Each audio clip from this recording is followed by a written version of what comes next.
ओम श्री गण गणपति नमः। श्री गणेश की वंदना कर दिन के स्वामी भोलेनाथ की आराधना कर, भोलेनाथ चंद्रदेव तथा सोमनाथ की आराधना कर, इष्ट देव का ध्यान धर, गुरुजनों को नमन कर, अभिनंदन करते हैं आपका वरुण इष्ट द्वारा प्रस्तुत आज के लघु पंचांग में। यह लघु पंचांग हम नित्य प्रस्तुत किया करते हैं और प्रतिदिन प्रस्तुत दैनिक पंचांग जो 5 भागों में हुआ करता है, उसके पहले भाग का यह लघु रूप है जो आपके ही सुझावों के अनुरूप है। इसमें डेटा जो भी प्रयुक्त होते हैं दृक पंचांग से लिए जाते हैं, छवि तथा ध्वनि गूगल से ली जाती है और यह प्रस्तुति आप तक यूट्यूब के माध्यम से, यूट्यूब के सौजन्य से हम सफलपूर्वक आप तक पहुंचा पाने में समर्थ होते हैं। तो चलिए लघु पंचांग की तरफ चलते हैं और लघु पंचांग की तरफ चलने के क्रम में मनी मन श्री गणेश की स्तुति करते चलते हैं ताकि इस प्रस्तुति को आप तक पहुंचने में न कोई विघ्न हो, न कोई बाधा हो और साथ ही साथ कार्य की सिद्धि भी हो। इसके अतिरिक्त इस विद्या का समुचित प्रचार और प्रसार हो और सभी का कल्याण हो। सर्वे भवन्तु सुखिनः, सर्वे सन्तु निरामया।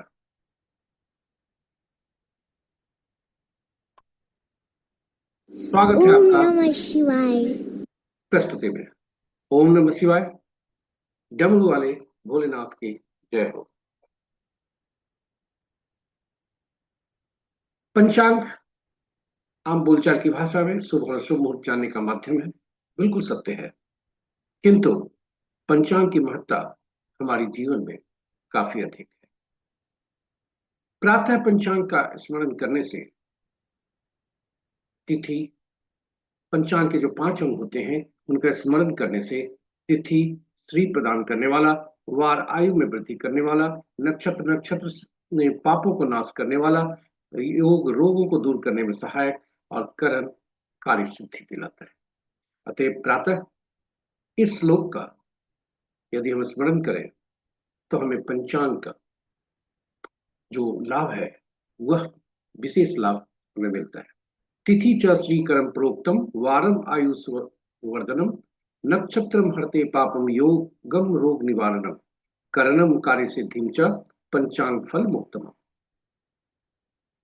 इसके बाद पंचांग को स्मरण करके पंचांग को सुनना चाहिए, क्योंकि पुराणों में लिखा है पंचांग को सुनने से गंगा स्नान तुल्य लाभ होता है।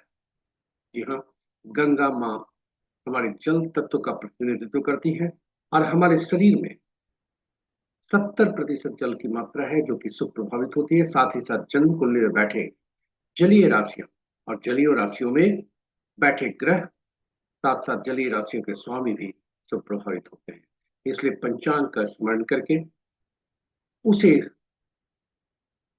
श्रवण करके और तब पंचांग का अनुसरण करना चाहिए, क्योंकि पंचांग की हमारी निर्णय क्षमता को सुदृढ़ करता है या आत्मबल बढ़ाता है। पंचांग प्रकृति और ब्रह्मांड की ऊर्जा के साथ संतुलन स्थापित करने में सहायक होता है, जिसके फलस्वरूप हम सबके जीवन में शांति, समृद्धि और सकारात्मकता का संचार होता है।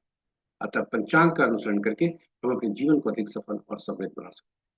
चलिए पंचांग की महत्ता को देखते हुए आइए हम सब पंचांग का स्मरण प्रतिदिन करें, पंचांग का स्मरण करके उसे श्रवण करें और उसका अनुसरण करें। साथ ही साथ इस प्रस्तुति को साझा करें अपने मित्रों, परिजनों तथा शुभेच्छुओं के संग, ताकि वे भी पंचांग को स्मरण, श्रवण और अनुसरण करने के लिए प्रेरित हो सके और उनके इस प्रयास में हम सब एक माध्यम बनकर होने के भागी बने।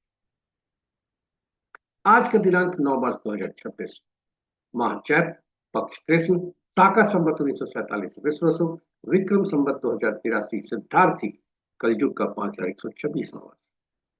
आज का सूर्योदय 6:05 पर, सूर्यास्त 5:55।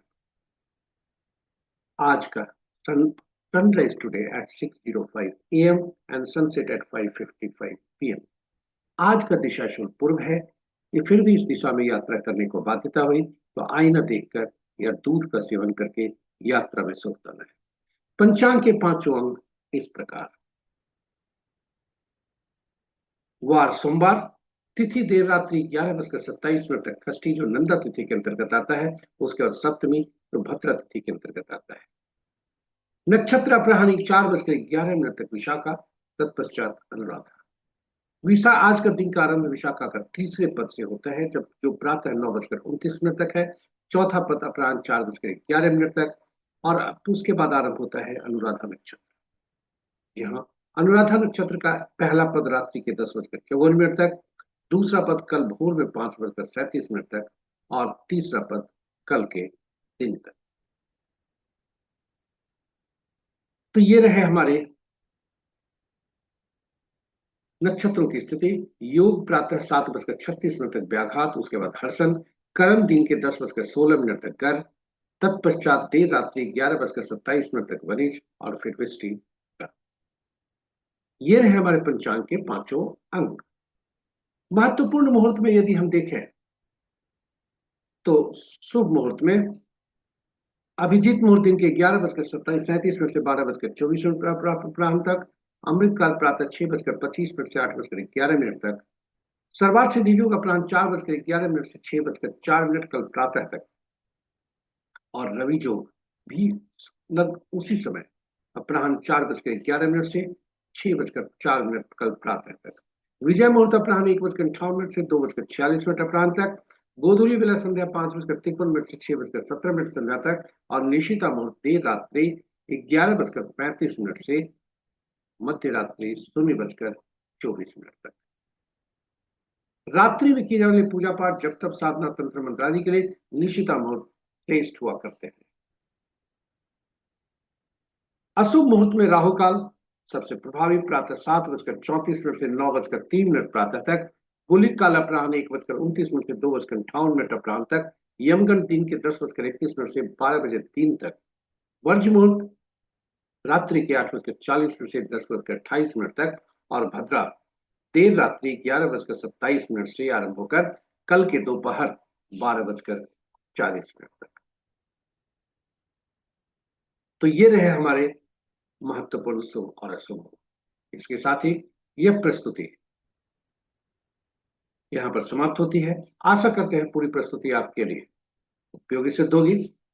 यदि इस प्रस्तुति को पहली बार देख रहे हैं तो हमारे चैनल को सब्सक्राइब जरूर करें, साथ ही साथ नोटिफिकेशन बटन को दबाना न भूलें, ताकि हमारे हर प्रस्तुति की सूचना आपको मिल सके और आप उससे लाभान्वित हो सके।